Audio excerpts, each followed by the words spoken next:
বিশ্বের উড়োজাহাজ সংস্থাগুলোর একটি বাণিজ্যিক সংগঠন আছে।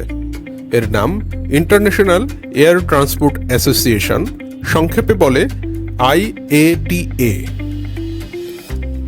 IATA এর প্রতিবেদন অনুযায়ী 2024 সালে বিশ্বের সবচেয়ে বড় এভিয়েশন মার্কেট বা উড়োজাহাজে চলাচলের বাজার ছিল যুক্তরাষ্ট্র।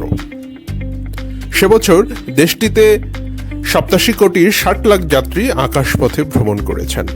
যুক্তরাষ্ট্রের পরেই আছে চীন। দ্বিতীয় অবস্থানে থাকা দেশটিতে 2024 সালে 74 কোটি 10 লাখ যাত্রী উড়োজাহাজে যাতায়াত করেছে। তৃতীয় স্থানে আছে যুক্তরাজ্য, 26 কোটি 10 লাখ যাত্রী চলাচল করেছে। স্পেন আছে এ তালিকায় চতুর্থ স্থানে। দেশটিতে 2024 সালে 24 কোটি 10 লাখ যাত্রী আকাশপথে। ভারত এখন বিশ্বের পঞ্চম বৃহত্তম এভিয়েশন মার্কেট। 2024 সালে দেশটিতে 21 কোটি 10 লাখ যাত্রী উড়োজাহাজে ভ্রমণ করেছে।